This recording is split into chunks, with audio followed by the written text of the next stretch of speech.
Bom dia e boa tarde a todos os que nos ouvem e estão a ver pelo YouTube e também aqui na sala do Zoom. Sejam todos muito bem-vindos. Vamos dar início à mesa dedicada ao documentário no 10º Congresso da AIM. Com muito gosto que estou aqui a moderar uma mesa com ilustres investigadores, caríssimos amigos da AIM. E vamos então começar com o Bertrand Lira, da Universidade Federal da Paraíba, que nos traz a comunicação, mise-en-scène e cinematografia na construção da narrativa documental. Quando quiser. Tem que tirar o som. É pôr o som. Ok. Bom dia, boa tarde também, bom dia aqui, boa tarde aí, né, para todos e todas. Um prazer estar com vocês, encontrar vocês aqui. Eu queria começar já, já vou compartilhar agora, né, o slide, tá?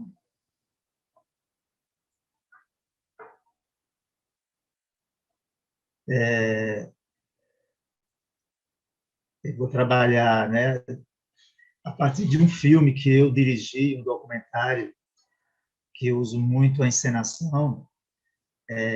Aliás, usa mais ou menos a encenação.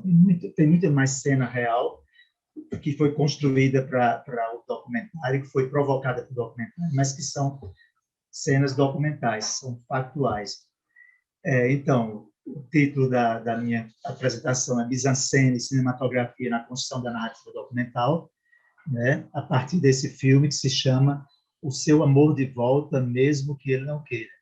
Né? Foi um filme que eu me inspirei numa ficção de Woody Allen, né? Pensando em trabalhar essa coisa do esoterismo, da cartomancia, né? Os búzios, tudo a partir de um documentário.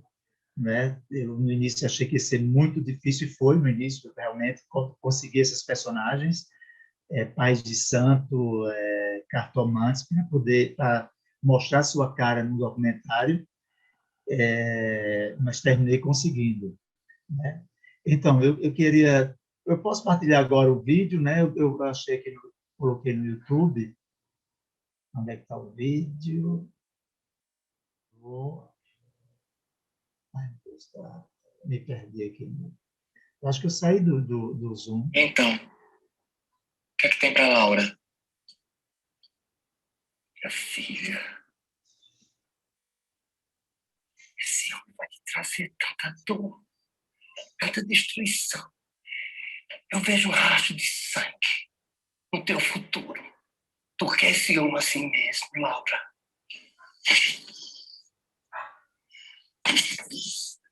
Ai. Boa noite para quem é de boa noite. Bom dia para quem é de bom dia. Saravá para quem é de saravá. Como vão passando todos? Bom dia, mulher. Boa noite, mulher.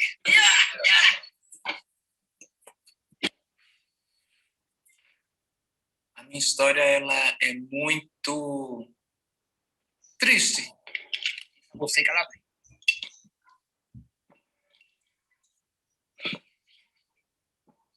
Chore não. Para que chorar?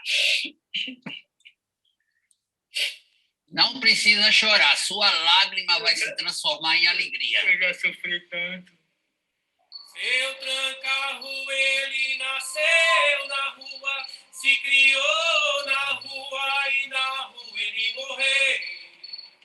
Seu Tranca-Rua, ele nasceu na rua, se criou na rua ele morreu. Seu Tranca-Rua, ele nasceu na rua, se criou na rua e na rua ele morreu. Seu Tranca-Rua, ele nasceu na rua, se criou na rua ele morreu. Seu Tranca-Rua nasceu na rua. Seu Tranca-Rua, ele... Pronto, agora É isso, vocês pode estão vendo o slide aí? Sim. Ah, tá.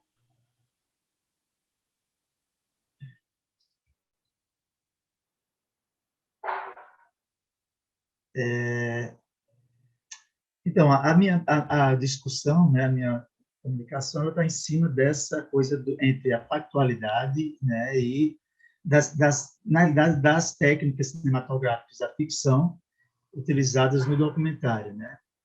Então, a gente parte do pressuposto que na narrativa documental, né, a partir do que fala Bill Nichols, a gente constrói uma perspectiva sobre um aspecto da realidade, né? E falando de realidade, né, a gente Etienne Souriau fala desse conceito de art-filme, né, aquilo que existe no mundo habitual, que é independente de qualquer relação com o cinema, né? É um mundo que pode ser constatado, verificado, etc., enquanto o mundo da ficção é um mundo mental que tem suas leis próprias, né? Então, fazendo essa separação entre mundo real e mundo da ficção, o que a gente trabalha aqui é que o documentário, a narrativa, também pode trabalhar com esses dois universos, né, para verificar o real ou reforçar o sentido de realidade de um documentário, né, que a ficção não está descolada totalmente do documentário. Então, Nichols fala dessa questão da voz, que é essa perspectiva, ou seja, como o cineasta ele organiza as matérias de expressão do cinema, que ele seleciona de uma gama de materiais para estruturar sua narrativa, né? E isso vai conferir um estilo, né? Que está muito ligado também à subjetividade, é como o diretor, como o cineasta, ele trabalha a forma artística, né? Mesmo se tratando de documentário, é uma forma artística, né, calcada muito mais no real do que a ficção. Porque a ficção não está deslocada totalmente, por mais imaginação que haja numa ficção, ela tem uma base, né, na realidade, né? Então, no slide, deixa eu ver como é que eu vou passar.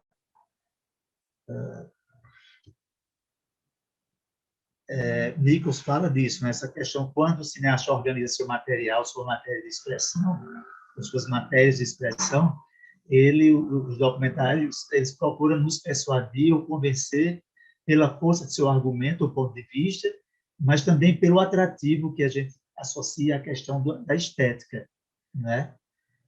Isso constrói o que eles chamam de voz, né, entre parênteses, né? Essa voz que também são as vozes dos personagens que relatam histórias, mas essa voz, entre aspas, essa voz é essa perspectiva, esse ponto de vista do cineasta sobre a realidade, né? Exatamente, esse atrativo diz respeito a essa melhor forma, né, segundo critérios estéticos do realizador, para abordar o tema sobre o qual aponta seu aparato cinematográfico. É a opção por um ou diversos modos de representação do real, né, para estruturar sua narrativa, né, trabalhando em cima daqueles que Nichols fez aquela tipologia, né, de documentários, né, expositivo, poético, participativo, observacional, reflexivo e performático, né, e alguns outros como Fernão Ramos sintetiza em 3, 4 categorias, 4 tipologias. Mas, de um modo geral, essas formas de organização da narrativa, elas são, às vezes, predominante no documentário, às vezes são misturadas, né? Então, nós trabalhamos também com o conceito de factualidade e ficcionalidade a partir de um livro de um cineasta brasileiro, Piero Sbragia, né, que ele acho que não foi publicado pela Chiado, né, que se chama Novas Fronteiras do Documentário. Novas Fronteiras do Documentário entre a factualidade e a ficcionalidade, né? Justamente como a gente usou a mise-en-scène e a cinematografia, né, a partir daquela separação que Bordwell faz, né, para compor, estruturar uma narrativa que se assemelha tanto à ficção que as pessoas acreditam que é tudo representação e, na realidade, não é, né? Desse filme que a gente dirigiu. Bordwell e Thompson, que falam que muitos documentários, talvez a maioria deles, são organizados como narrativas, da mesma forma que os filmes de ficção. Então, como a gente sabe que qualquer narrativa cinematográfica pressupõe um enunciador que organiza essas matérias de expressão de cinema para enunciar, né? A gente sabe que aí tem todo um viés da subjetividade. O que a gente quer reforçar aqui é como a subjetividade, a ficção, a imaginação, né? O imaginário, eles compõem também, são elementos do real, né? São elementos da realidade, né? Da vida social, e que, num documentário, isso perpassa também, né, uma narrativa. Então, deixa eu ver essa fala dele. Tá. Goodyear e Joyce é que fala, né, naquele livro sobre narrativa, essa coisa do real e a narrativa, né, a relação real e narrativa. Se o real não é proferido por ninguém, né, a rigor, ele jamais conta histórias. Isto é, a partir do momento em que lidamos com a narrativa, sabemos que ela não é a realidade. É o que ele chama assim, a partir da consciência, da ciência de que estamos tratando de uma narrativa, né, há uma desrealização da coisa narrada, né? Então, essa coisa narrada, mesmo no documentário, ela tende ao ficcional, né? Ou seja, a não real, né? A partir de uma narrativa, porque justamente inclui um ponto de vista, uma perspectiva de alguém, com toda a sua carga de subjetividade, né? Contando uma história, né? Narrando uma história. Então, eles, os autores, Goodyear e Joyce, eles trabalham o termo mega narrador, o grande imagista, né, para falar daquele narrador que organiza esse material. A gente pode também aplicar também ao documentário, né? Essa pessoa que organiza todos esses materiais para contar uma história, relatar uma história, né? E no caso da ficção, mesmo que na ficção aconteça dele delegado, o narrador, o mega narrador, o diretor, o grande imagista, essa figura criada, que mesmo que ela delegue para os personagens do filme contarem sua história, por trás desses relatos dos personagens tem uma mão, né, tem uma pessoa manipulando tudo isso, né? No documentário, dependendo da sua modalidade, cabe muitas vezes aos atores sociais, com seus depoimentos, suas falas, eles contarem essa história, né? É como se o diretor, o documentarista, delegasse a esses personagens, atores sociais, que relatem suas histórias. Então, na ficção, você tem um narrador implícito, né? E no documentário, você tem um documentarista, né? A figura do documentarista, mesmo que ele não apareça em cena, né? Organizando esses relatos, né? Para contar uma história. Então, concluímos, não, a comunicação toda, vão me avisando o tempo, que eu não estou vendo aí. Concluímos que todos os recursos à mão do realizador são passíveis de uso na elaboração de um argumento ou de uma narrativa sobre determinado aspecto do mundo histórico, inclusive a encenação, que é o que a gente trabalha nesse documentário, né? Momentos de encenação. E os que não são encenação parecem encenação, né? Até pelo fato de essas situações não serem possíveis de serem filmadas, né? Até então, eu desconheço algum documentário que alguém conseguiu que esses personagens reais, como uma mãe de santo, uma que também é cartomante, né? Um pai de santo, dois pais de santos, eles se deixassem filmar. No início, eu recebi muitos não desses profissionais, né? Que não aceitavam participar de um filme, nem ficcional, nem documental, né?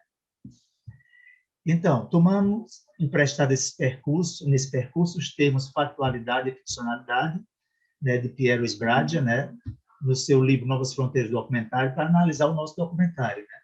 O seu amor de volta, mesmo que ele não queira. Esse título é em cima de anúncios que eu vi na cidade, né, de cartomante, trago seu amor em 6 dias, trago rapidamente, mesmo que ele não queira. Alguns diziam que mesmo que o amor não quisesse voltar, esses profissionais trariam eles de volta. Então, porque eu acho que esses termos, factualidade e ficcionalidade, eles se adaptam bem a essa análise, né? O factual e o imaginário na narrativa documental. Então, falando de documentário e subjetividade,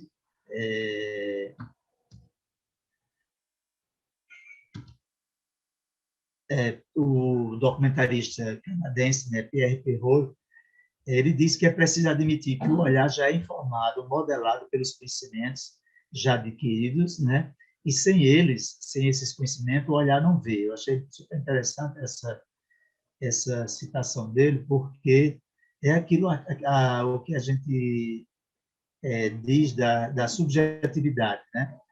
Da coisa de toda essa formação que inclui imaginário, tudo, e essa subjetividade de tudo que a gente já viu, vivenciou, que vai influenciar nessas escolhas, né, quando a gente faz um documentário. Então, eu defendo que o imaginário, né, pegando Edgar Morin, né, no seu livro O Homem e o Cinema Cinema e o Homem Imaginário, né, ele entende que nós entendemos, né, baseado nele, que era essa relação imbricada entre o real e o imaginário, transferimos para o documentário o entendimento que fato e ficção, objetividade e subjetividade, relato histórico e ficcional operam juntos na construção da realidade e na sua representação, né? Então, Edgar Morin diz o seguinte: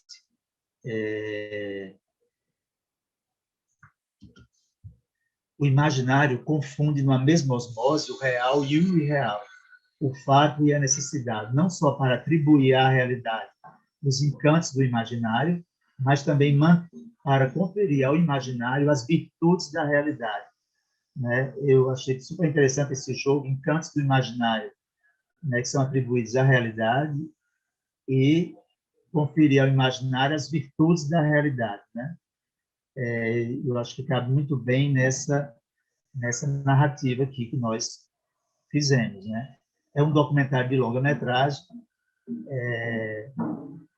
Nesse filme, né, a gente propõe, né, como é articulada a mise-en-scène nessa análise aqui, e a cinematografia no engendramento de uma certa ficcionalidade na sua narrativa documental, com fins de representar o real, né? Porque a gente acredita que essa imaginação, a fantasia, ela diz muito do real, inclusive nas falas dos personagens, que a gente não pode aferir, né? Não pode saber de verdade quanto tem de real e de imaginário nessas falas, né?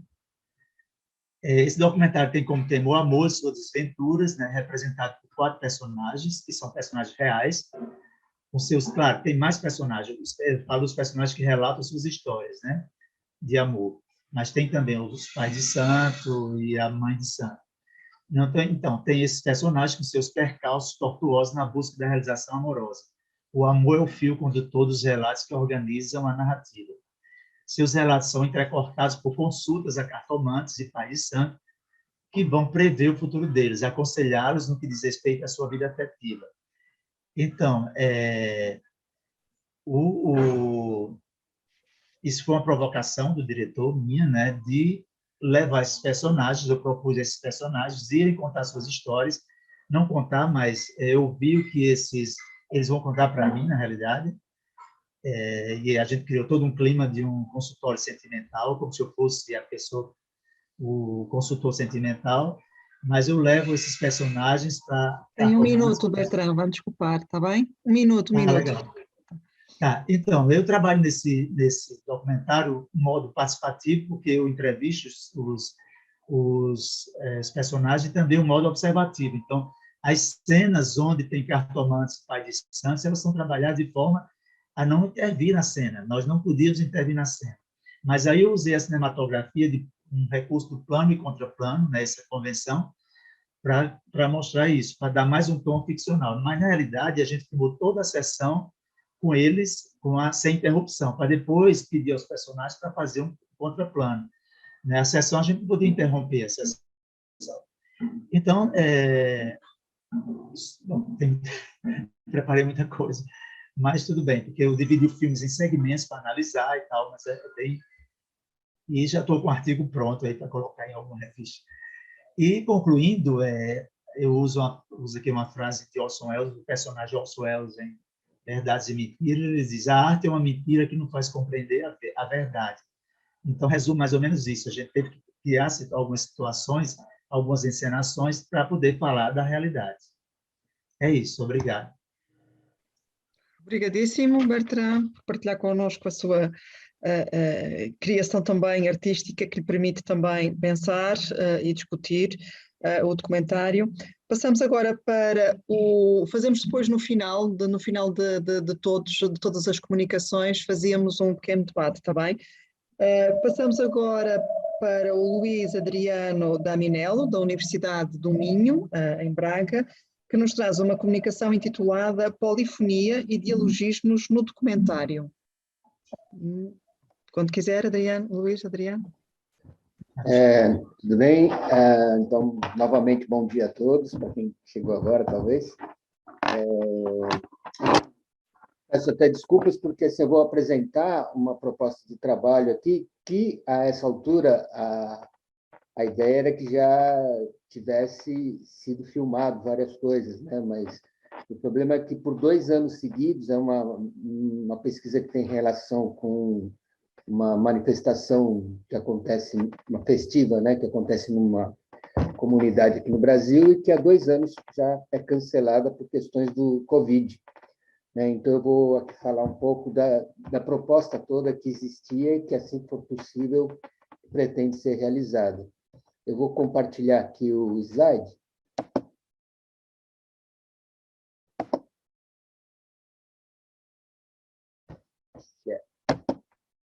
Ok.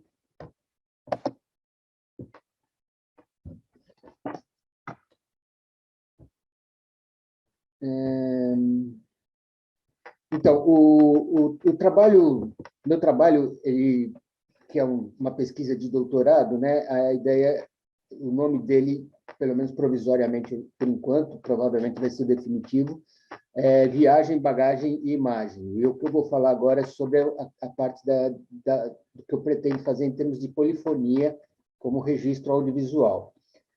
Para explicar esse nome, eu vou pôr aqui o que seria essa bagagem, viagem e imagem. Então, a bagagem seria a cultura, a bagagem cultural, né, que as pessoas carregam e que definem a sua identidade, a sua memória coletiva. Só que essa bagagem é como viagem, né, como objeto de viagem, ou seja, algo que se movimenta ao longo do tempo e do espaço e, muitas vezes, até troca de mão, né? Então, essa transculturalidade, como que essa cultura viaja e se transforma ao longo dessa viagem. E imagem é como é que essa cultura pode ser representada através do audiovisual. Tá? Então, a ideia é que esses 3 elementos vão nortear a pesquisa. Então, a pesquisa, na verdade, que pretende ser uma realização de um experimento cinematográfico, que é um documentário, mas que também podemos dizer que tem grande parte de ficção. Ele está dividido em 2 partes, que uma é o tema, né, o assunto abordado, e o outro é o método, ou seja, o formato audiovisual que eu vou utilizar.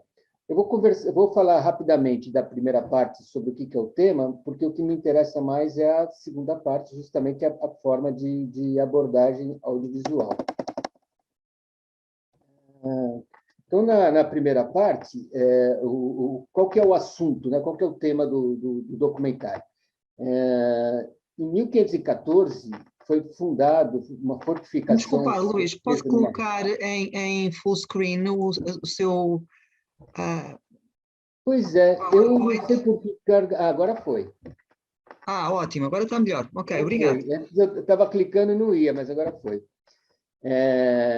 Então, assim, em 1514, Portugal fundou uma fortificação no Marrocos, chamada Mazagão, que era um interposto comercial para abastecer as navegações, como várias outras foram fundadas nesse momento, né? Que viviam ali administradores, comerciantes e várias pessoas, né, soldados, que enfrentavam várias batalhas com os mouros, né? Então, era uma fortificação portuguesa num território marroquino e vivenciavam realmente essa batalha entre mouros e cristãos ali no Marrocos. 200 e poucos anos depois, em 1769, as pessoas que moravam nesse lugar tiveram que evacuar por ordem do rei de Portugal, e a maior parte da população que morava lá, por ordem do rei português, foi transferida para o Brasil, nessa região que atualmente é o Amapá, nessa região amazônica do Brasil. né? Então, eles saíram em 1769 lá do Marrocos, em 1771 foi fundada a Nova Mazagão no Brasil, que na época era chamada de Nova Andaluzia, ali no Amapá. E eles tinham um pouco essa função determinada para eles, que era fazer um pouco essa proteção das invasões dos ingleses, franceses e espanhóis que tinha muito na região naquele momento. Poucos anos depois, assim, tipo 6 anos depois que eles chegaram, eles passaram a representar de forma festiva, para comemorar até a coroação da rainha, essa batalha entre mouros e cristãos, que era uma tradição comum na Península Ibérica, que tem em vários lugares, em Portugal e na Espanha principalmente, tem também em vários outros lugares do mundo, existe na África, existe no México, tem vários países aí, várias ex-colônias que adotaram essa festividade. E, enfim, é uma festa onde eles representam a batalha entre mouros e cristãos. Mas, assim, já em 1783, teve uma grande pandemia ali e muita gente começou a ficar doente, muita gente morreu, e eles obtiveram uma permissão para abandonar o local, então muita gente migrou, e acabou ficando ali pela região só uma população mais pobre, que continuou a fazer essa festividade e que dura até hoje como um elemento grande aí de identidade da comunidade. Então, era uma região que teve uma grande importância agrícola, depois ficou muito isolada, mudaram a sede administrativa para mais perto da capital. Depois, em 2016, ou seja, mais ou menos recente, construíram uma ponte. Então, a comunidade que era isolada passou novamente a ter um contato novamente com a capital, e aí permitiu a chegada maior de turistas e pesquisadores, e também permitiu que as pessoas que moravam na comunidade, os jovens e adultos, fossem trabalhar fora, e criando esse movimento migratório e de movimentação da cultura também, tanto das informações que chegavam de fora, através de turistas e pesquisadores, quanto a memória deles, que também começou a ser de conhecimento de mais gente. Então, o que eu pretendo fazer é uma investigação nessa comunidade, mas não para registrar a manifestação em si, porque isso já foi feito, tem vários trabalhos, tem filmes, inclusive, e tudo. Mas eu queria um pouco agora trabalhar um pouco sobre eles, assim, quais são as curiosidades que eles têm sobre essa história. Então, entender, a partir do momento que eles estão recebendo informações novas que vêm de fora, de pesquisadores e turistas, que curiosidades eles têm a respeito dessa história e dessa Mazagão e dessa batalha de cristãos e mouros, o que isso tudo representa no imaginário deles. Então, eu gostaria de um pouco levar esse questionamento para eles e ver como é que eles podem responder um pouco a essas informações. Mas, de qualquer maneira, eu não quero me distanciar do modelo da etnografia clássica, né, onde o etnógrafo, o investigador, ele tem uma predominância ali na condução, né, do trabalho. Então, a ideia é um pouco fazer esse processo dialógico. Então, a ideia é posicionar esse registro como uma manifestação deles. O registro audiovisual não feito por mim, pesquisador, mas sim o registro audiovisual feito por eles, a partir das questões que eles têm sobre essa cultura. Não exatamente a minha questão como um acadêmico sobre a cultura, mas a questão das dúvidas que eles têm sobre a cultura deles, né? E aí aqui eu cito um trecho do Clifford, que eu me baseio bastante nos trabalhos do Clifford, que estudou bastante essa questão das culturas em viagens e transculturalidades, e que ele fala assim que torna-se necessário conceber a etnografia não como a experiência e a interpretação de uma outra realidade circunscrita, mas sim como uma negociação construtiva envolvendo pelo menos dois, muitas vezes mais sujeitos conscientes e politicamente significativos.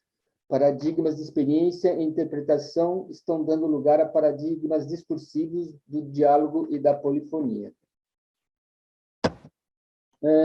Para fazer essa investigação, esse registro etnográfico, audiovisual, eu acabei pesquisando, né, não da maneira clássica, eu acabei pesquisando que formas eu poderia estar utilizando para isso. Então, eu cheguei em alguns termos, por exemplo, a autoetnografia, que foi citado com esse nome pela primeira vez por Karl Haider em 1975, através de trabalhos que ele fez com estudantes da Indonésia. Então, enquanto a etnografia ela tenta registrar um evento com uma localização, com metodologias de observação e entrevista, a autoetnografia pressupõe a participação ou mesmo a realização por alguém de dentro da comunidade. Então, essa pessoa da comunidade faria essa investigação, só que na questão da autoetnografia, define-se que a metodologia tem que ser a metodologia da pesquisa científica, o que, na verdade, às vezes torna um pouco inviável, porque se você quer passar autoria para pessoas de dentro da comunidade, nem sempre essas pessoas têm a formação necessária para fazer dentro dos critérios do que é uma pesquisa científica acadêmica. Um pouco limitam um pouco essas possibilidades. Aí a gente tem outras possibilidades, chamadas de indigenous media, que também teve uma primeira experiência do Showorth e John Adair com os Navajos, em 1966.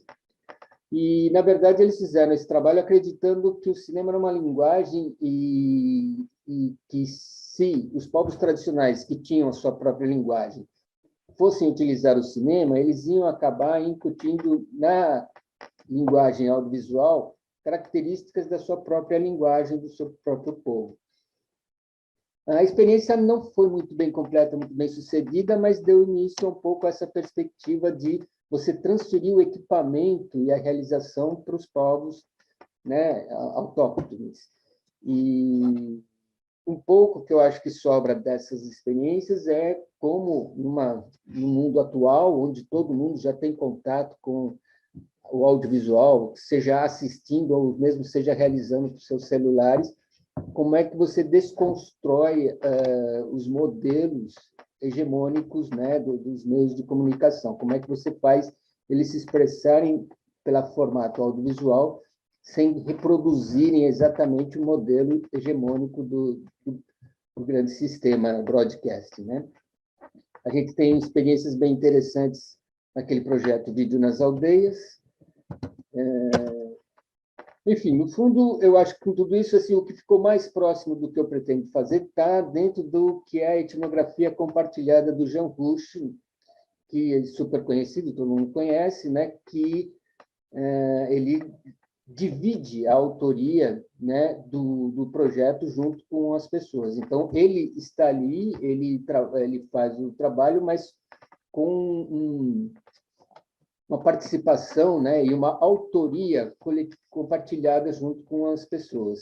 Então, os trabalhos dele de Moá Noir e de Jaguar são bem interessantes para esse aspecto e se aproximam bastante como esses filmes não são um registro de uma realidade, mas são o registro de uma realidade inventada, né, ou seja, proposta por ele dispara um desafio e, a partir disso, as pessoas realizam e documentam esse desafio. Então, é como se fosse uma etnoficção.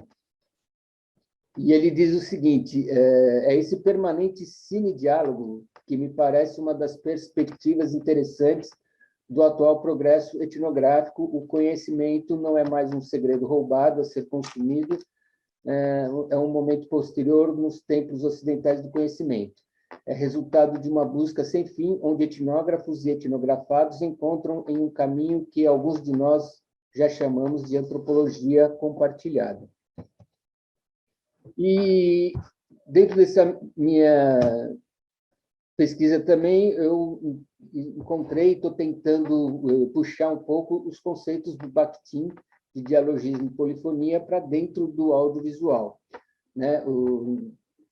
Os conceitos de dialogismo e polifonia do Bakhtin concebem um pouco essa relação das várias vozes dentro de uma obra.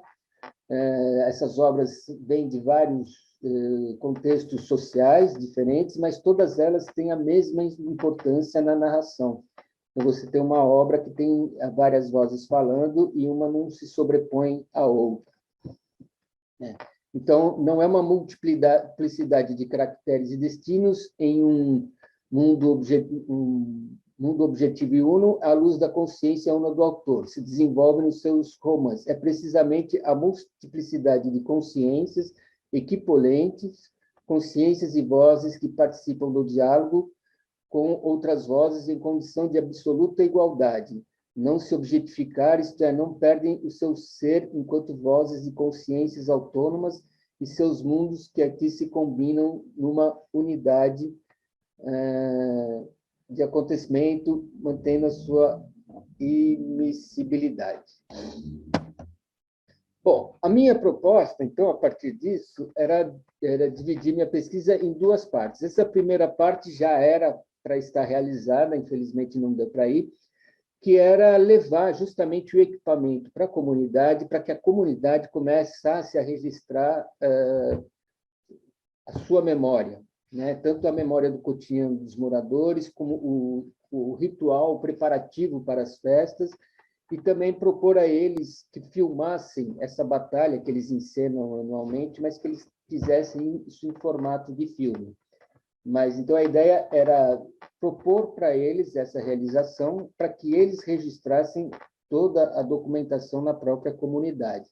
Eu acho que é bem diferente, tendo eles, né, como investigadores deles próprios, do que uma pessoa de fora investigando eles próprios. Eu acho que o resultado audiovisual disso seria bem mais interessante. Eu não consegui ainda ir para a comunidade, quem sabe até o começo do ano que vem seja possível. Vamos ver como é que... Então, aí tem uma segunda parte, que era justamente um experimento, né, ou seja, um dispositivo que pretendia pegar uma pessoa da comunidade e levá-la até em uma viagem em busca dessas origens, ou seja, levar ela em viagem tanto para o Marrocos, onde era a cidade de Mazagão, quanto para a Península Ibérica, onde acontecem festividades semelhantes à que acontece ali no Pará. Então, seria um filme de viagem, um filme de busca, onde esse personagem iria investigar elementos da sua cultura. E dentro dessa investigação dele, que seria de um popular fazendo essa investigação, teriam, sim, investigação tanto com populares de outras manifestações, quanto com historiadores e pesquisadores de fora. Então, seriam várias vozes de vários níveis sociais que ele interpelaria e que apareceriam no filme. E seria um filme de viagem, inclusive uma viagem que eu pretendia que ele fizesse com um guia que fosse marroquino, tá? Para justamente criar esse confronto entre cristãos e mouros e essa discussão deles durante a viagem sobre a simbologia, né? Essa simbologia de cristãos e mouros.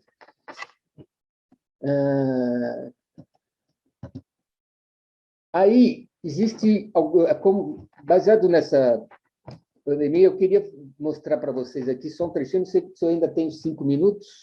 Tenho, né? 4, por aí, ok. Deixa eu mostrar rapidamente só um trechinho de um filme, que é esses 4 minutos. Deixa eu ver como é que eu compartilho. Aqui, tem que parar esse stop share.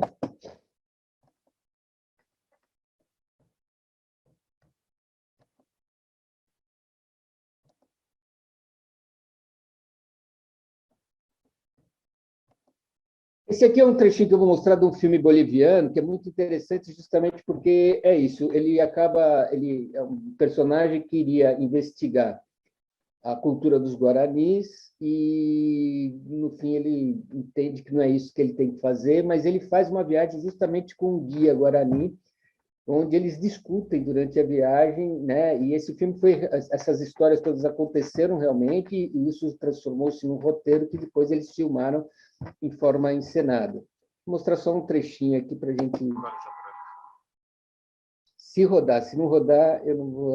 Estou vendo que... Pobre miserable. ¿Para qué quieres estar preguntando? Está indo, né? Te subes, te bajas, cuando te da la gana, y con eso ganas. Y por más que tengamos ahí en el palacio un indio como yo sentado, nosotros seremos y seguiremos siendo una garrapata. ¿Para qué quieres ser más? A ver. Bueno, es como yo. ¿Quién soy? No soy nadie, pero actúas como si lo fueras. No, no, jefe. Bueno, a mí me gusta ser el jefe, pero no soy tu jefe. Pero si quieres, puedes ser mi jefe. Digamos que mientras vas agarrado de ese volante. Bueno, meta, juguemos. Dentro del auto mando yo y afuera del auto mandas tú. ¿Parece? Conste. Ahora.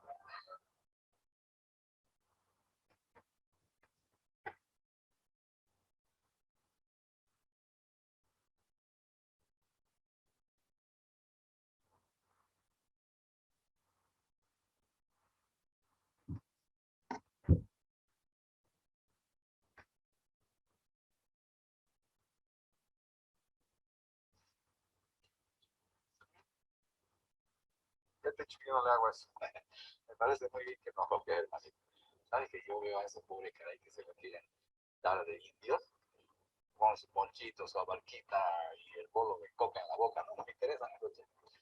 A nosotros nos gustan los caray como vos. Con una casota de 16 cuartos y una camioneta. No, si no quieres ser indio. Para vos, que está difícil. Claro, yo salgo de mi casa y me dicen, mister, hasta vos pensaste que eres extranjero. Mira, no importa si nacional o extranjero, para nosotros si sos caray, son nomás caray ya y punto. Ahora, en Bolivia los blancos somos los indios. Sí, definitivamente el mundo se ha dado la vuelta, hermano. Ahora les toca a ustedes los caray defender su identidad. ¿Qué se siente, che?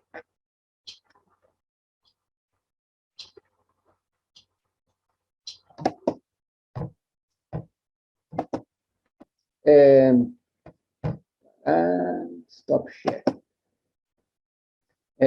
Então, assim, só comentando um pouco, esse filme é um filme interessante porque, na verdade, põe essa discussão, o próprio filme mostra a questão, né, do que é filmar uma outra etnia, uma outra cultura, e essas relações aí que existem de poder e tudo mais. É um filme bem interessante que foi feito de uma maneira engraçada, porque justamente isso, eles fazem essa viagem, se conhecem como guia, eles vão fazer uma pesquisa sobre os povos guaranis e essa discussão toda que acontece com esse guia acaba virando o filme, né? Então tem esse misto aí de documental e ficção, porque não é tudo que está ali foi realmente o que aconteceu com eles, né? Não é uma coisa inventada a partir do imaginário, mas sim uma experiência que aconteceu entre esse encontro de culturas diferentes. Bom, eu acho que para não avançar mais aí, eu acho que eu termino por aqui. Obrigado a todos. Muito obrigada, Luís Adriano.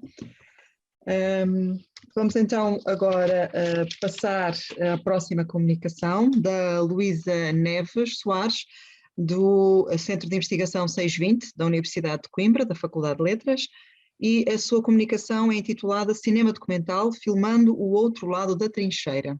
Luísa, quando quiser. Olá, bom dia a todos. É um prazer poder participar neste painel convosco hoje.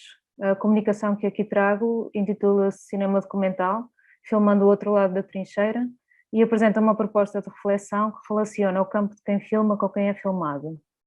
Na minha prática artística, enquanto realizadora que procura o outro, em contextos dispares aos da minha origem, cultura ou cotidiano, e em geografias muitas vezes variáveis e distantes, tenho-me apercebido que uma série de fatores são fundamentais na relação entre quem filma e quem é filmado. Condicionam e intervêm no processo e são muitas vezes determinantes no resultado fílmico final. Na investigação doutoral que tenho em curso, uma das questões que tenho explorado, nomeadamente pelas metodologias de investigação pela prática, tem exatamente relação com a análise dos fatores objetivos e subjetivos que intervêm nesta relação, entre quem filma e quem é filmado, e na forma como poderemos pensar uma ideia de intimidade que possa ser encontrada no filme documental que procura o outro, e que exista tanto no processo em si, como possa transparecer para o espectador.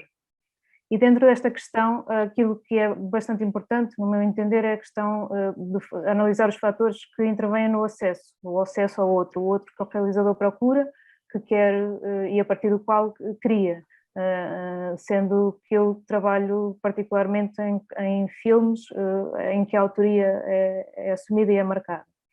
Nestes três grandes grupos de fatores que intervêm nesta relação, eu faço a distinção entre três. O primeiro, os fatores que são intrínsecos ao indivíduo, que têm a ver com a sua biologia ou com o meio em que se insere, onde entram questões como o género, como a cultura, a língua, a história, a religião ou as convicções.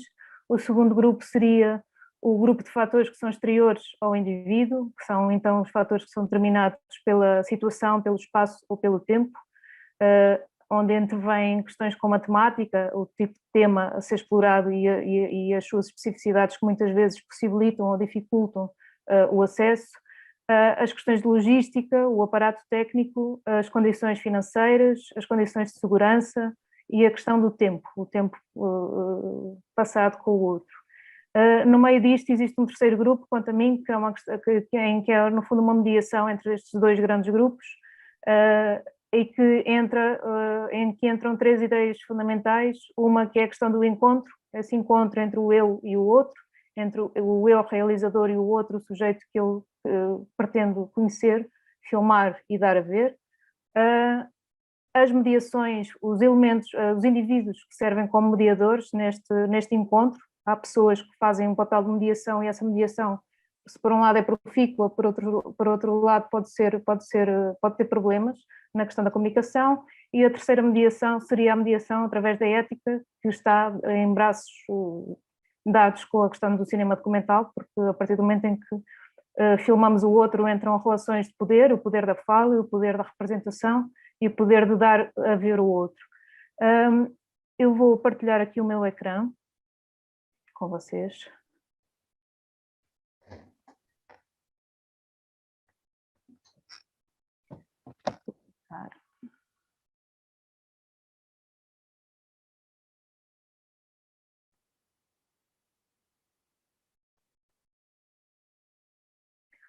Correto. Tudo ok, certo? Com a partilha. Pronto. Então, vamos, o filme que eu escolhi analisar no âmbito deste questionamento tem, no meu entender, um interesse acrescido neste campo. É um filme que utiliza as ferramentas do cinema para uma abordagem ao outro, que é procurado pelo realizador para conhecer, filmar e dar a ver, e que se posiciona nos antípodas das suas convicções pessoais. É um filme que surpreende pela abordagem, pela proximidade e pela intimidade que se percebe no objeto final. Não existe enquanto exercício de tolerância, mas sim como uma interrogação do realizador que usa o cinema como veículo e questionamento do real. O filme que eu trago para pensar um pouco sobre estas questões com as quais eu me deparo na minha prática é o Of Fathers and Sons, um filme de 2017 do realizador Talal Terki, realizador sírio de ascendência curda, que está exilado na Europa desde que começou a guerra na Síria e que durante um período de 2 anos e meio esteve a partilhar o cotidiano com uma família do Estado Islâmico, que vemos nesta imagem, portanto, que são o seu objeto, o outro, neste caso o outro como coletivo, como já iremos ver, escolhido pelo realizador foi um pai, este indivíduo que está na imagem, de 45 anos, um pai com 8 filhos rapazes, uma série de outras raparigas, mas que não entram nesta equação deste filme, e ele, no fundo, utiliza as ferramentas do cinema para tentar perceber aquilo que está a passar-se no seu país, tentando perceber de que forma, diz ele nesta citação aqui, de que forma é que eu posso conseguir capturar, a nível de imagem, a motivação que faz com que eles sejam capazes de trazer pessoas para o lado deles. Portanto, esta ideia de tentar perceber os antípodas, aquilo que é completamente antagónico às convicções de partida do realizador, de que forma é que isso é explorado no filme, que quanto a mim tem uma capacidade muito grande de explorar a questão da intimidade. Vou passar, desculpa. eu passo então aqui a mostrar algumas questões que para mim são importantes nesta identificação, coisas que eu encontro neste filme, uma identificação de algumas características que a minha própria prática me tem mostrado como determinantes no acesso a outro e que eu consigo identificar neste filme. A primeira será então o acesso ao outro enquanto coletivo e a partir de elementos culturais comuns. A cultura e a língua comum, uma cultura religiosa partilhada, ainda que não participante nem conhecedor, o realizador é ateu, teve que voltar a aprender aquilo que tinha desaprendido quando era criança, voltou a aprender a rezar e a seguir os preceitos islâmicos mais radicais para se poder infiltrar de algum modo nesta comunidade. E todas estas questões, e há uma cultura comum, há uma língua comum que é fundamental para permitir uma entrada ao realizador na esfera do outro, onde as convicções opostas são omitidas, e assim como o interesse real do que se quer registar e dar a ver. Portanto, é esta ideia que ele no fundo quer refletir através do cinema e da ferramenta do cinema, é de que forma é que as gerações futuras, criadas num âmbito de violência e com valores de que ele não partilha, de que forma é que as gerações futuras vão ser reflexo de uma realidade que está a acontecer. E, portanto, ele apresenta-se como um simpatizante da causa, e nestas 3 imagens vemos o realizador em que ele se basta a si mesmo para aceder ao outro que ele pretende conhecer e dar a ver. A questão do género é fundamental neste filme, como é em muitas outras temáticas. O facto de ele ser homem foi o que permitiu o acesso a um mundo marcadamente masculino. Seria totalmente impossível uma mulher aceder a este mundo. De igual modo, impossibilitou o acesso a todo o mundo feminino num universo de géneros altamente polarizado. No filme, as mulheres são uma ausência muitíssimo presente. Eu escolhi estas 3 imagens, que são os únicos em todo o filme, praticamente 2 horas, são os únicos apontamentos em que nós vemos mulheres, neste caso são crianças raparigas. As mulheres adultas nunca aparecem. Na primeira imagem vemos 3 crianças que estão num contexto escolar a recitar um poema. Na segunda imagem vemos a interação entre raparigas e rapazes que se faz através de pedras, portanto aquilo que acontece os rapazes que são seguidos pelo realizador, a interação e o normal, a relação com as raparigas é através de pedras, de coação. E a terceira imagem vê-se no fundo para onde os sujeitos olham, os indivíduos estão a olhar para fora de campo, onde se ouvem vozes de mulheres que estão a chorar porque ele acabou de chegar a casa depois de um acidente com uma mina em que perdeu um dos pés e, portanto, é a primeira chegada à casa depois do acidente e portanto, é a única vez que se sente a presença feminina através do choro, através da reação violenta do indivíduo em causa. As condições do terreno, as questões de insegurança, a possibilidade objetiva de sofrer danos vitais, tanto pelo conflito como pela revelação das reais intenções, molda a forma de deslocação no terreno. O realizador escolheu não ir para a frente de guerra, filmando-o ao longe, e acompanhar os personagens na sua rotina, ficar mais tempo na aldeia e filmar o cotidiano. Portanto, todo o filme é marcado por esta cautela e este tateamento no terreno, que tem muito a ver também com a questão da camuflagem, não é? De não se colocarem em situações em que fosse descoberto a sua real intenção. A questão do aparato e da equipa, e isto o terreno tem demonstrado ao longo dos anos que é fundamental, em certos contextos difíceis, voláteis, melindrosos, a questão do aparato e da equipa torna-se essencial. Os meios mínimos que permitem a captação de imagem e som e que alteram o menos possível a ação dos intervenientes que os assumem, a partir de certo momento, como parte do seu cotidiano. Neste caso concreto, todo este filme foi feito no terreno apenas com 2 pessoas, ele e mais um câmara, homem, claro, que estiveram durante o período em partilha com estas pessoas, até que, a partir de certo momento, como acontece em grande parte das situações, é o tempo que faz com que os indivíduos se esqueçam, se deixem de reparar. Nunca é evidente que existe sempre um intruso, não é? Um realizador ou o câmara, quem quer que seja, mesmo que seja apenas uma pessoa, há sempre um intruso, mas a partir de certo momento esse intruso passa a fazer parte do cotidiano e há um certo esquecimento dessa realidade. A questão do tempo, a permanência possibilita o acesso, a partilha de vivências do cotidiano e das esperas, a confiança gerada pelas realidades vividas, e essa espera que muitas vezes é desesperante para quem está no terreno, em que nada acontece, em que apenas há rotina sobre rotina, e neste caso concreto numa realidade que está nos antípodas daquilo em que se acredita.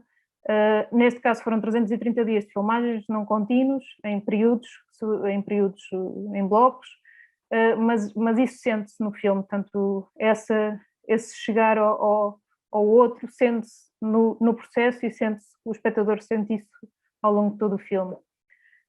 A questão das mediações. Existem então os gatekeepers, é um termo que eu vou buscar à teoria da comunicação social, que tem exatamente a ver com a questão do fluxo noticioso. Os gatekeepers, a teoria do gatekeeping tem a ver com as pessoas que são os filtros, que fazem a filtragem daquilo que é informação ou que não é, sejam os editores, os jornalistas. Neste caso eu adapto este tema para a questão do documental, que me parece muito pertinente, porque existem exatamente uma série de mediadores no terreno que fazem com que o realizador consiga chegar ao seu objeto de estudo, a quem quer chegar, que muitas vezes precisa de um mediador para chegar, seja por questões culturais, seja por questões de língua, por questões de género, por questões de grupo, de influência, de pertença. Existem uma série de indivíduos que servem como desbloqueadores. Muitas vezes também esses próprios indivíduos acontecem como ruído, tornam-se bastante ruidosos na relação que se quer ter e, portanto, é uma questão ambivalente. Neste caso, o autor precisou então destes mediadores que permitiram que ele encontrasse os personagens no período inicial de trabalho, para entrar nas zonas difíceis, e depois os próprios personagens enquanto mediadores. O autor diz que era mais perigoso filmar sozinho no meio de uma vila do que estar num campo cheio de combatentes jihadistas, por estar protegido pelo acesso dado pelo personagem que acompanha. A tal história dos mediadores em que podem ser interferências complicadas. A questão da camuflagem é uma mediação que ele utiliza, não é? A questão de se apresentar como um fotógrafo ou um videógrafo simpatizante da causa, que perdeu os valores centrais da religião e que quer dar a ver ao mundo esses valores. O convencimento do outro da partilha de ideias comuns, a própria proximidade de idades em relação ao pai, são 3 anos de diferença. Ele diz que fez como um fotógrafo da National Geographic, que no fundo tem que se confundir com a natureza que tenta captar para conseguir captar imagem. E finalmente a mediação, a questão ética, que neste filme é obviamente uma baliza muito forte, e em que existe a opção deliberada de não mostrar a violência explícita. A única cena de violência explícita é esta imagem que eu aqui coloquei, um excerto, que é um sacrifício de um animal, de um carneiro. É a única imagem de violência explícita, sendo que o filme é de uma violência enorme, implícita, que está presente nos mais pequenos pormenores, na montagem e na violência psicológica que vamos acompanhando ao longo de todo o filme. E chegamos então à forma que me parece pertinente de pensar a ideia de intimidade e a relação com o espectador neste filme. Existe então a voz, como já foi referido, não é? Na perspectiva de Nichols, a voz, esse ponto de vista, a voz do autor, que se assume aqui, ele assume-se como observacional, ele não intervém, ele apenas intervém no início do filme, há um diálogo de introdução, em que ele se apresenta ao espectador, e há uma saída no final. Todo o filme, durante todo o filme, existe supostamente um apagamento da voz do autor, mas essa voz está muito presente nos enquadramentos subjetivos, na montagem, e num trabalho de articulação conjunto com a editora. E ele numa entrevista fala até da importância dessa editora não partilhar a língua dele, portanto não conseguir compreender o árabe, e que o faz ter que relativizar e ter que sair um pouco do seu mundo para que a realidade que ele quer mostrar seja captável por espectadores de todo um amplo espectro mundial. A questão da importância da língua, como já referimos antes, e, portanto, ele consegue identificar situações que estão a acontecer à sua volta de uma forma muito mais imediata, devido a essa pertença cultural.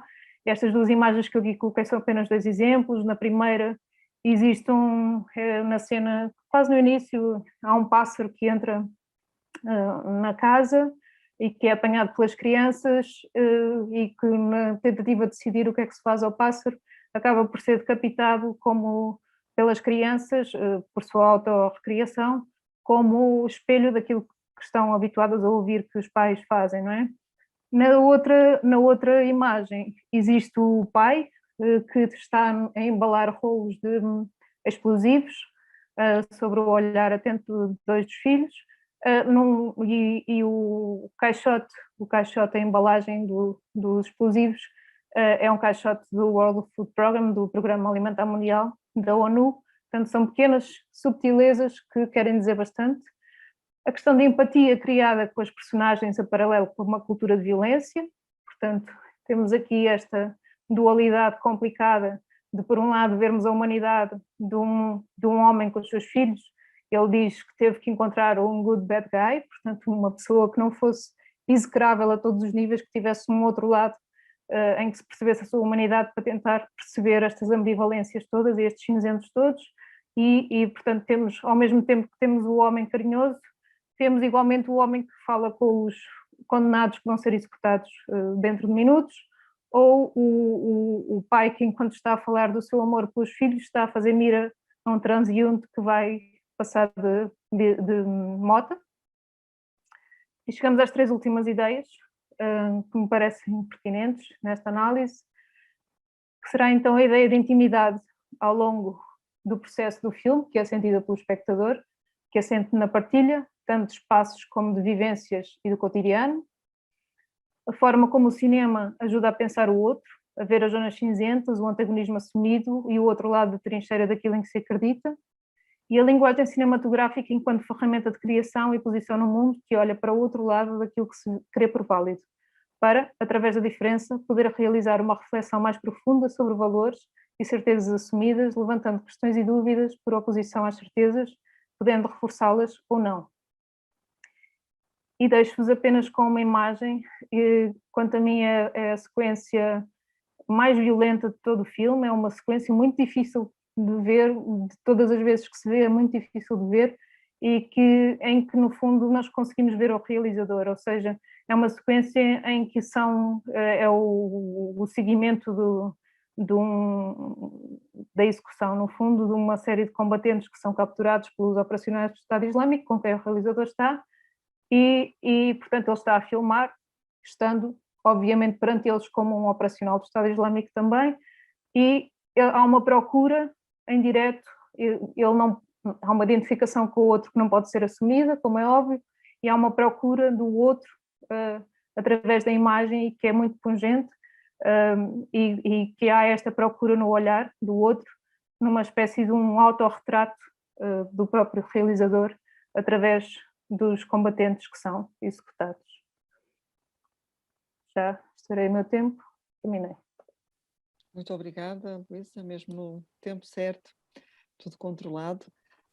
Vamos agora então passar para a próxima comunicação, que será a última comunicação deste painel de documentário. Será feita pela professora Carla Holanda, que vem da Universidade Federal Fluminense, e a sua comunicação é intitulada Documentário Brasileiro e as Mulheres Personagens. Obrigada, Manuela. Bom dia, boa tarde a todo mundo. Eu estou bem feliz, né, em estar aqui na IEM mais um ano. Claro que se fosse presencial seria muito mais estimulante, né? Mas é o que a gente tem para agora. Eu quero agradecer a organização do encontro, a moderação da Manuela, que é um prazer, uma honra para a gente, né? Assim como é um prazer também estar aqui nessa mesa com colegas como o Bertrand, que fazia tempo que eu não via, e colegas que eu estou conhecendo, a Luísa, Luiz Adriano, um prazer. E eu gostaria, antes de começar propriamente a falar da minha comunicação, é difícil não fazer uma menção, não é, aos mais de 450 mil mortos de Covid-19 no Brasil hoje, que é esse número tão assombroso e que se deve não somente a esse vírus, mas a um projeto político negacionista, perverso, desumano, né, calculado que a nós, sobreviventes até aqui, tem dilacerado a alma, né? Tem tentado tirar a nossa alegria, a nossa criatividade, a nossa amorosidade. Mas mesmo em frangalhos, a gente vai vencer, né? A gente vai vencer. Bom, a pesquisa que origina esta comunicação, ela começou a ser desenvolvida há uns 3 ou 4 anos, mas nesse caminho eu tenho dado algumas voltas que eu julgo necessárias, né, tangenciando outras questões em torno desse assunto, mas sempre com esse assunto sempre assim potencialmente ativo, né, em tudo que eu venho pensando, pesquisando, enfim.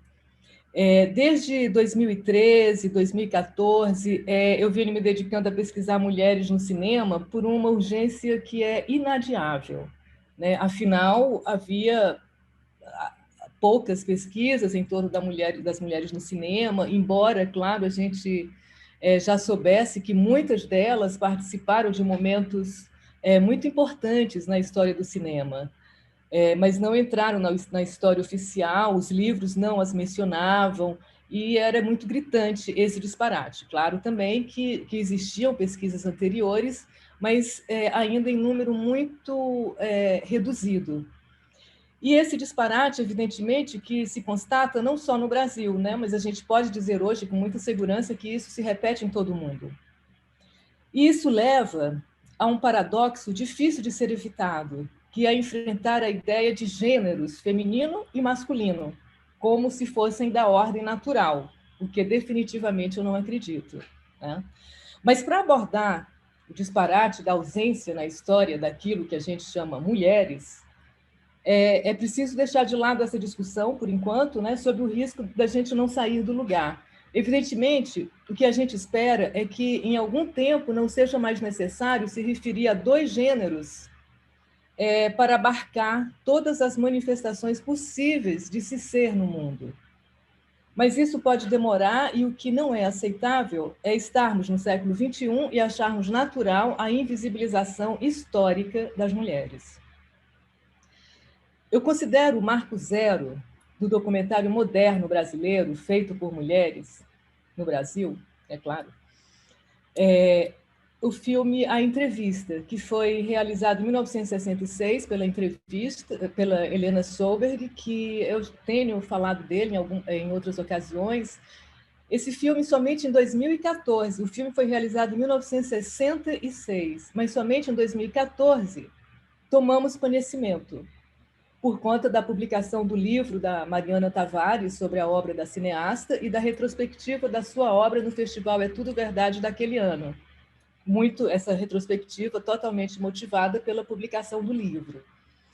A Entrevista é um curta-metragem todo protagonizado por mulheres, no caso, mulheres de classe média alta, no Rio de Janeiro, acerca de assuntos que lhe eram caros, como casamento, virgindade, estudos avançados, profissionalização, maternidade, etc. Eram assuntos bastante caros naquele momento. Esse filme causou um grande susto, né? Afinal, ele ia na contramão do cânone do documentário desse período, numa velocidade altíssima, a começar pelo destaque às mulheres como sujeitos absolutos no filme. E daí eu fiquei observando personagens femininas em outros documentários desse período. E ia ficando muito evidente a grande diferença entre personagens em documentários dirigidos por mulheres e documentários dirigidos por homens. Eu vou me ater aqui às personagens femininas em filmes dirigidos por homens nos anos 60, documentários que foram canonizados pela história do cinema, em especial um que carrega maior semelhança com o filme da Helena. Em poucos documentários brasileiros dos anos 60, estão presentes personagens femininas. Quando elas aparecem, geralmente ocupam condição secundária e de pouca relevância, subordinadas a uma personagem masculina.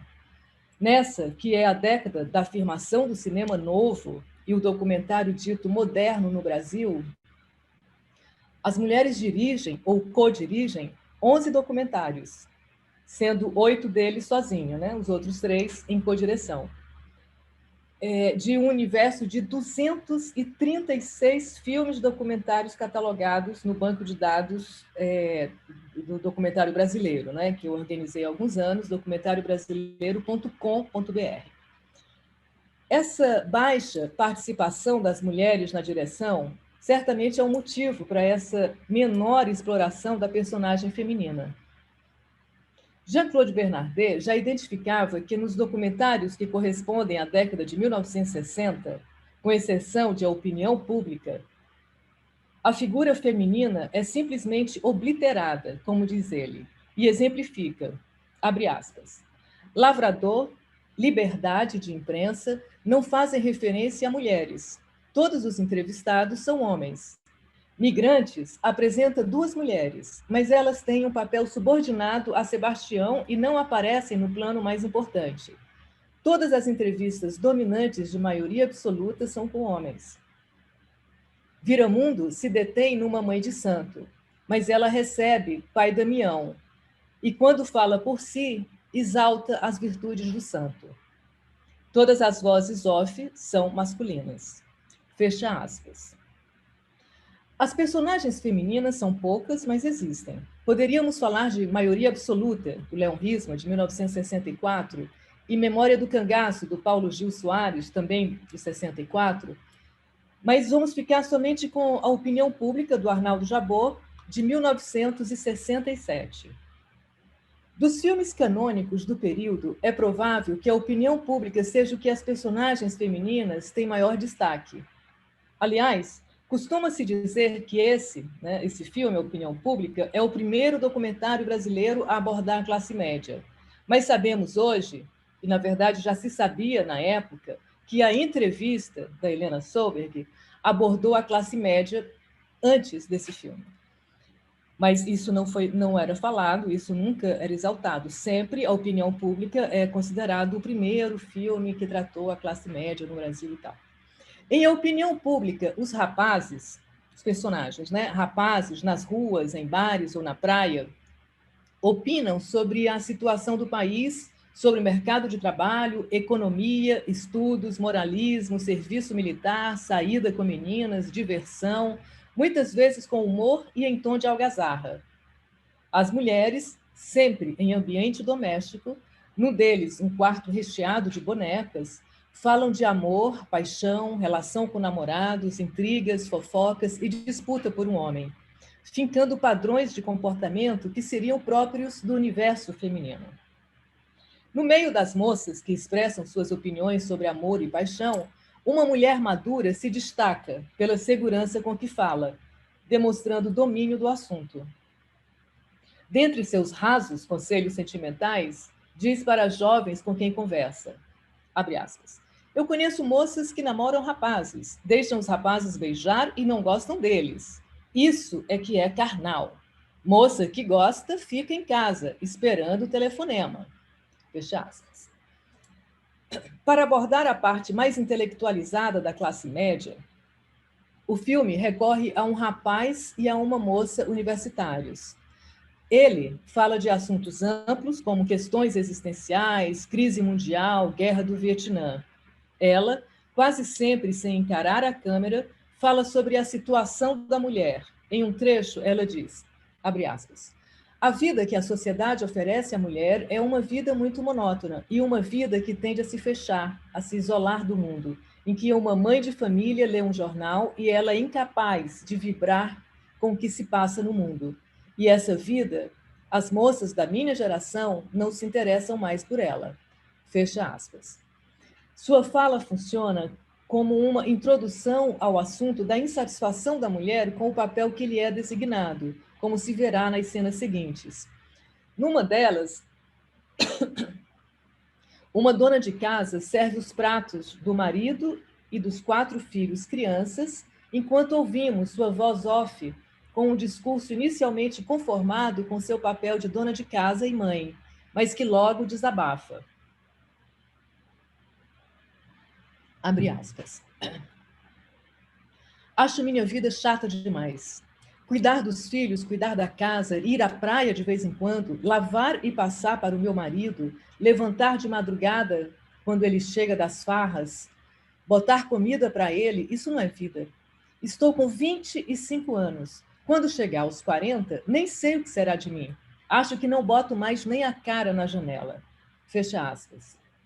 É uma cena de rara sensibilidade que revela uma personagem comovente diante de um destino tragicamente desesperançado. Mas nas duas cenas descritas a seguir, é indisfarçável o julgamento que se faz à conduta das mulheres abordadas. As duas cenas, uma é uma artista que trabalha em casas noturnas e a outra cena é com a mulher madura, é a mesma que eu já falei acima. São também dois bons exemplos do efeito da montagem na construção de personagens. A única personagem feminina que se refere à independência econômica é a artista que trabalha numa boate e que, inicialmente, em voz direta para a câmera, ela diz, abre aspas, meu sonho é um só, conseguir vencer na vida, honestamente, sem que ninguém me critique mais, sem que ninguém diga, ela trabalha em boate. O que para muitos é coisa ruim, mas se procurarem no fundo de muitas pessoas, vão encontrar muita coisa boa, muita coisa pura, como no meu caso. Fecha aspas. Entretanto, o final da frase é dito em off, cedendo espaço à imagem da artista que lenta e sensualmente eleva a perna para retirar a meia fina e o sapato de salto altíssimo, como se essa postura sensual estivesse lhe julgando pela contradição ao se dizer pura e almejar uma vida honesta. As personagens de opinião pública não são destacadas em suas particularidades e complexidades, como de fato é de praxe nos documentários brasileiros desse período. Mas dentre as personagens femininas, a mulher madura é a que ganha mais destaque. Depois de sua conversa com as moças, ela reaparece mais adiante, agora em seu próprio apartamento, em que certa desordem na cozinha é explorada pela câmera, que passeia lentamente por algumas louças por lavar, garrafas na pia e rachaduras na bancada. A varredura da câmera realça sua decadência, mas também parece lhe julgar como dona de casa desleixada. Depois de ter revelado que é separada, a mulher pede que a filha criança se aproxime. A menina se afasta, ao que a mulher repreende, parecendo se dirigir mais ao sujeito câmera que à própria criança. Diz a mulher, aspas, quando você está só com a mamãe, você é toda carinho. Agora está me esnobando? Por quê? Eu não sou seu namorado, sou sua mãe. Esnoba para o namorado quando crescer. Fecha aspas. O diálogo inapropriado com uma criança reforça a personagem fútil, cheia de conselhos a dar, mas que não é capaz de manter uma casa em ordem e educar adequadamente a filha. A que tipo de personagem essa mulher pretende corresponder, de acordo com a relação estabelecida com o sujeito câmera? A totalidade de um ser, claro, nunca será captada num documentário. O que se pode ter são ângulos, facetas, recortes, ideias, silhuetas. Mas quais desses ângulos, facetas, etc., o documentário trará à tona?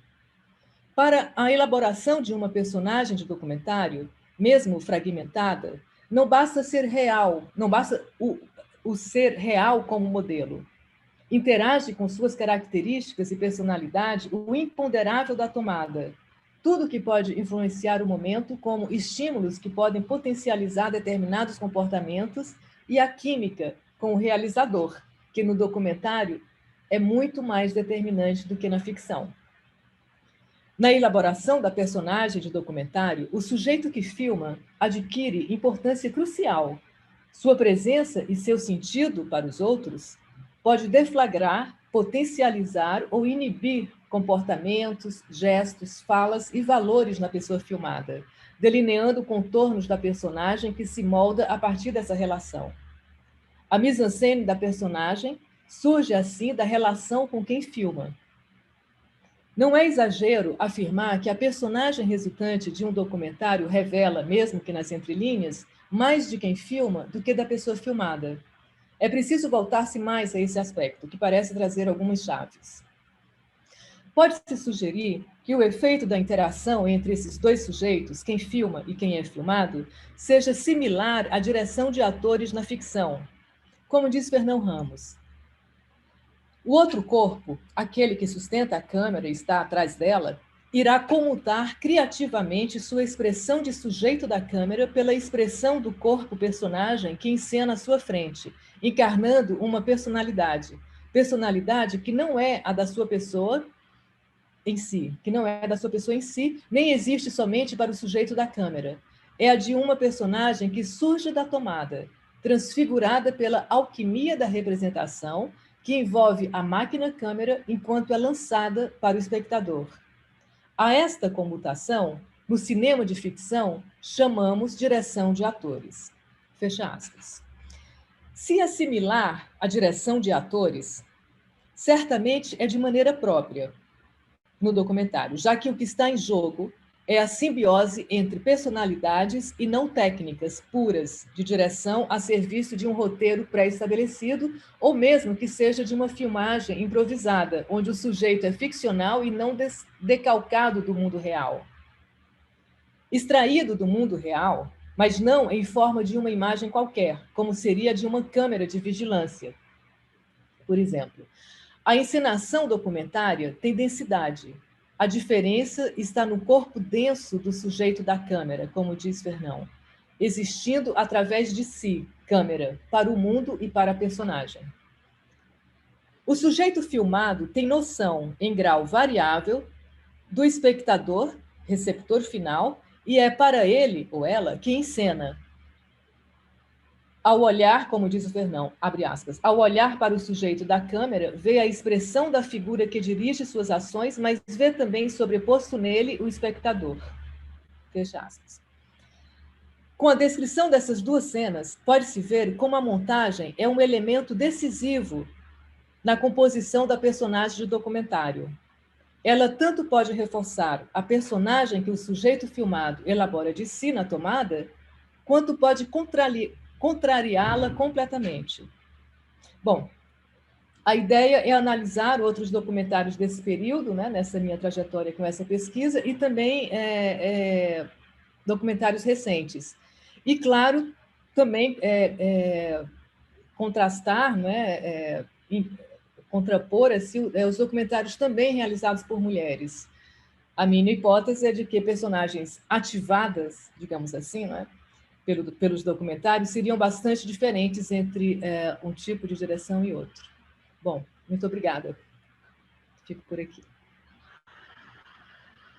Muitíssimo obrigada. Eu vou colocar aqui também, já coloquei no YouTube e agora aqui no chat o seu endereço do seu catálogo, okay, que tem vindo a fazer um trabalho fantástico.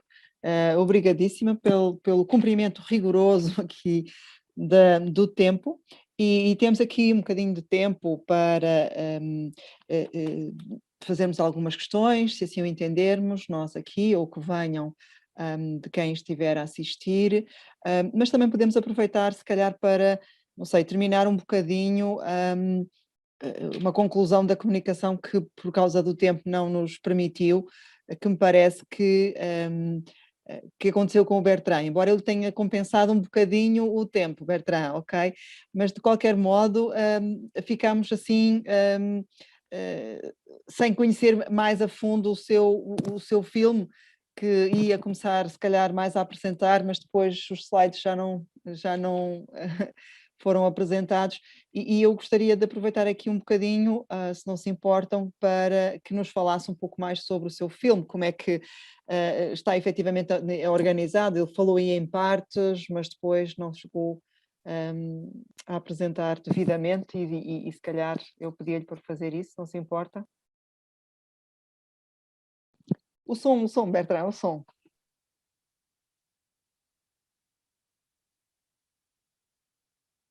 Não estamos a ouvir, Bertrand, eu não estou a ouvir. Estava conectado na caixa de som, né? Ok. Bom, acho ótimo falar do filme. O filme estreou, participou de festivais, né? E não entrou ainda no cinema, né? A gente está sem distribuição e tudo, até porque nesse momento está super complicado, né? Como vocês sabem. Bom, o processo de criação, não sei se é exatamente... Bom, o filme, eu pensei numa abordagem, em parte observacional, até porque os acontecimentos que o filme mostra, eles não podiam ter muita interferência da câmera, como é o caso, eu falei, das sessões de consulta, né, dos personagens. Eu produzi isso, né? Solicitei as personagens, 4 personagens, uma mulher trans, um homem homossexual e 2 mulheres hétero, né? Aliás, esses são os personagens que terminaram na montagem, mas eu trabalhei também com outros personagens que foram excluídos da montagem. Então, esses 4 personagens, eu levei a uma sessão de cartomancia e de búzios para que esses profissionais, né, aconselhassem sobre o futuro afetivo, principalmente e amoroso, desses personagens. Então, nessa situação, eu já achava muito difícil, porque eu recebi várias negativas de profissionais como videntes e tudo mais, que eu pensei em trabalhar no filme, as pessoas não aceitavam. Então, eu já estava desesperado, eu achei que eu ia encenar isso com atores e atrizes, mas, finalmente, eu encontrei personagens que aceitaram, reais, que aceitaram participar do filme. Então, a produção que eu fiz foi levar vamos dizer, não é uma encenação, mas uma intervenção no real, foi solicitar que esses personagens fossem a esses profissionais para saber do seu futuro, né, para que ela colocasse cartas para eles, né? Então, nessas condições, eu fiz uma abordagem observacional, a câmera fixa, a gente não interrompeu a sessão de consulta, porque não era bem-vindo isso, não era permitido, mas como eu queria dar um tratamento ficcional, eu usei contracampo, a gente gravou depois de terminada a sessão, a gente pediu para ver o ponto de vista da cartomante sobre os personagens. Então, teve na cinematografia aí, esse recurso, né, essa convenção da cinematografia de usar campo e contracampo. Na outra parte do documentário, tem uma abordagem participativa, os personagens vão contar suas histórias amorosas para mim. Mas, de qualquer maneira, aí entra também a questão da mise-en-scène, a iluminação, que a gente criou toda uma atmosfera de um consultório sentimental, né? Luz, uma iluminação, né? Uma lâmpada que parecia uma bola de cristal, e toda uma luz avermelhada para dar esse clima de um consultório, né? Que foi montado num apartamento alugado para a gente gravar essas entrevistas. Então, tem essas duas formas dominantes de abordagem, participativa e observacional, e tem também a encenação mesmo, propriamente dita, de encenar, de ficcionalizar situações, mas sempre em cima de fatos possivelmente tenham acontecido, fatos narrados pelos personagens. Então, é isso, mais ou menos o documentário, né, que muita gente acreditou que tudo era ficcional, né, porque, até por coincidência, as 4 personagens que ficaram para depor sobre sua vida afetiva, eram atores e atrizes. Então, Williams, o maquiador, né, que é maquiador, é ator, e escreve contos, e são contos que falam do seu alter ego, de seu ego e tal. São personagens criados a partir de suas histórias. Ele criou uma personagem chamada Laura de Jezebel, que aparece no início do filme, para falar dele mesmo, né? Então, ele é ator também. Aí tem Marcélia Cartaz, que é uma atriz muito conhecida no Brasil, e Zezita Matos, que é também conhecida aqui, porque trabalhou em novelas e tal, no cinema.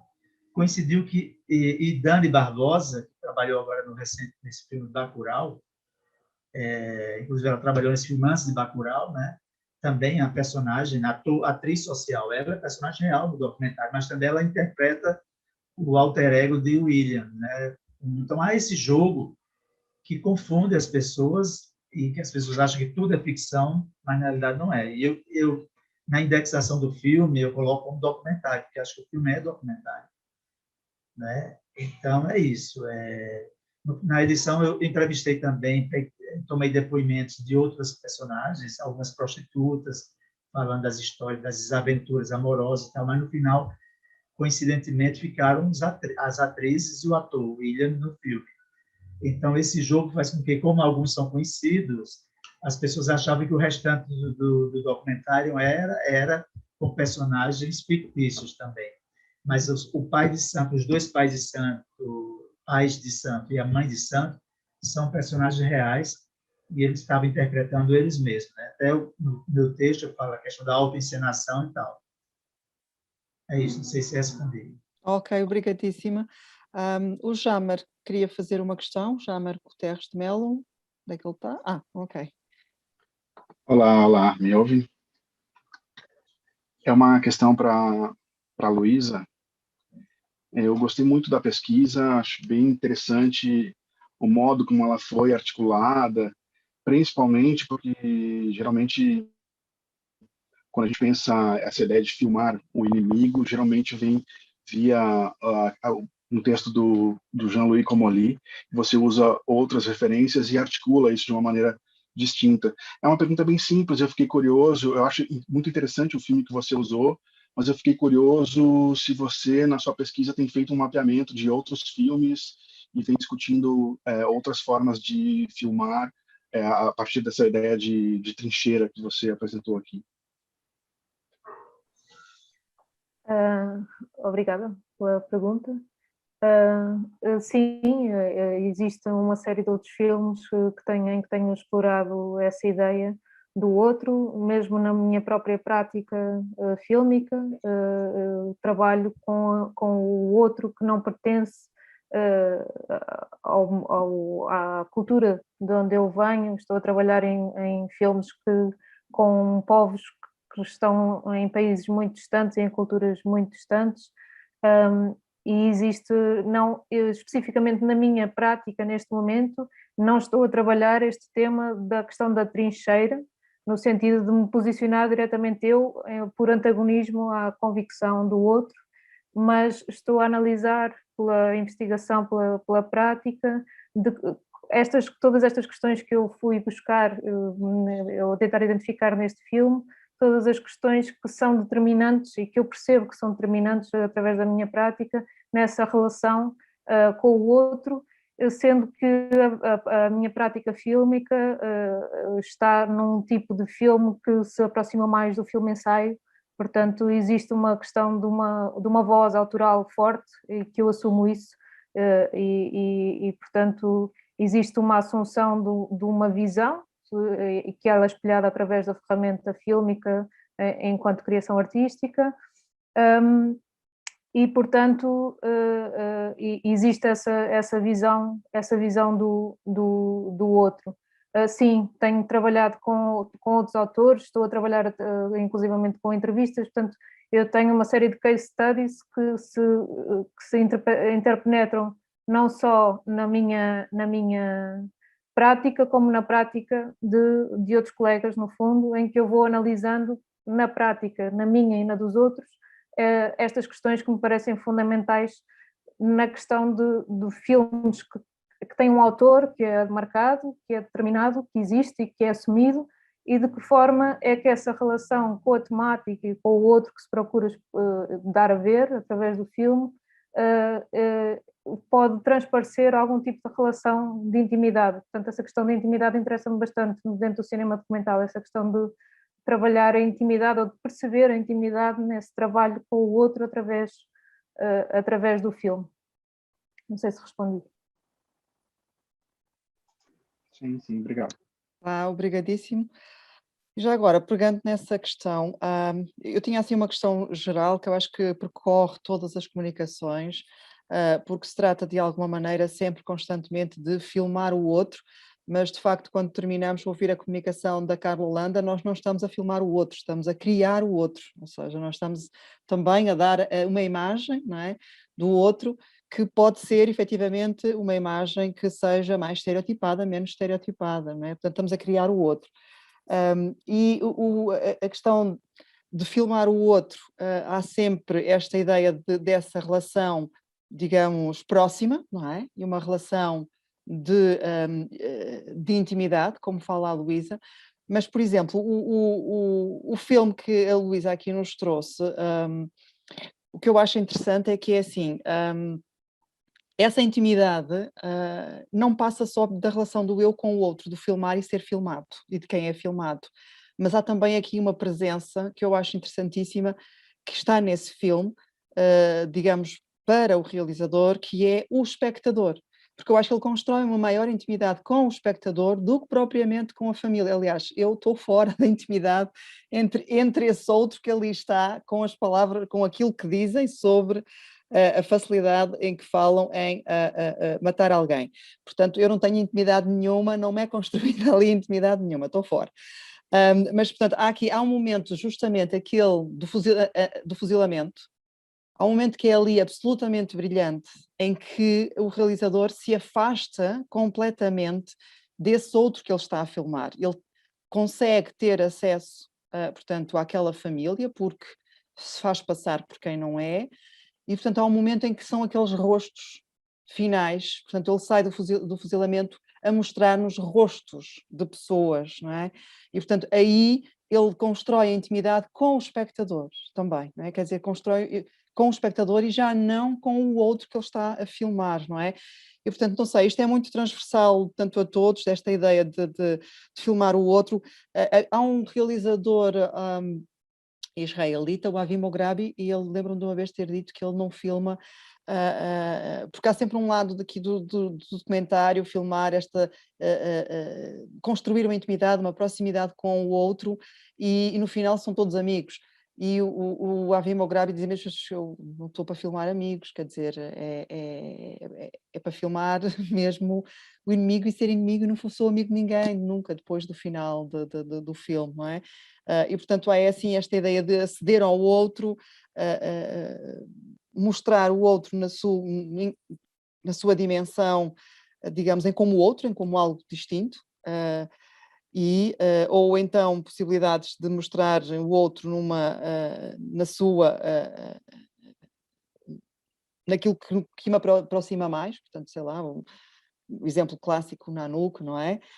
Mas também esta ideia de aceder ao outro e filmar o outro, criar o outro, não é? Portanto, isto é algo transversal, não sei, pedia assim muito brevemente um comentário, não sei, de quem quiser começar, não sei, ou a Luísa, ou o Luís, ou a Carla. Eu posso só, antes de passar a palavra, eu acho que tem essa questão da intimidade, eu não penso que ela seja transversal a todo o tipo de documentários, ela é característica de algum tipo de trabalho com o outro, e pode, e o interesse pode ser quando existe quando isso se reflete no filme, no objeto final, no objeto artístico final. Este filme que eu trouxe, sim, a intimidade, a maior intimidade, quanto a mim, é aquela que trespassa para o espectador, tal como eu disse. É essa questão da representação do outro. Eu acho que tem muito a ver com a ideia da mediação, porque, sim, como a Manuela diz, nós estamos a criar o outro, tem sempre a ver com questões de poder, não é? O poder de representação do outro é um poder complexo, e daí a importância da ética dentro do cinema documental. Essa mediação entre o realizador e o sujeito que ele escolheu filmar e dar a ver, aquilo que ele escolhe mostrar, a forma como escolhe mostrar, há todo um poder de representação sobre a imagem do outro, de quem está do outro lado. Passo a palavra. Isso me lembra como ali fala de quando se produz a mise-en-scène, né, de si mesmo, porque os personagens no documentário, bom, a gente precisava até falar um pouco mais do documentário, mas de o que é o personagem no documentário, mas não é o caso aqui, mas isso que a gente entende como ator social, o Bertrand se refere assim, mas enfim, a pessoa no documentário, né, esse personagem do documentário, na verdade, ele está produzindo uma mise-en-scène de si mesmo, né? E que, como o Lee diz, que isso é uma maneira de dominar o medo, né, de ser observado na filmagem. Né? É uma maneira que ele até fala assim, é brincar com esse medo, quando ele se relaciona com esse outro, enfim. Por isso que a importância de quem está filmando, a relação estabelecida entre quem filma e quem é filmado, ela é extremamente determinante naquilo que vai resultar, né, naquele personagem que vai ser ativado, porque, evidentemente, ninguém é uma coisa só, mas aqueles aspectos que serão ativados, eles se devem a essa interação como como um dos requisitos, né, um dos critérios mais determinantes, no meu ponto de vista, né, para deflagrar esse ser.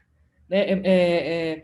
Eu até penso em outros documentários que eu tenho certeza, até tento buscar, ainda não encontrei bem, mas assim, personagens, os mesmos personagens ou muito próximos, dirigidos por algumas pessoas, por pessoas diferentes, por diretores e diretoras diferentes. Não é? E o que eu acredito é que isso vai originar, e que isso origina, de fato, algo diferente. Né? É uma diferença que é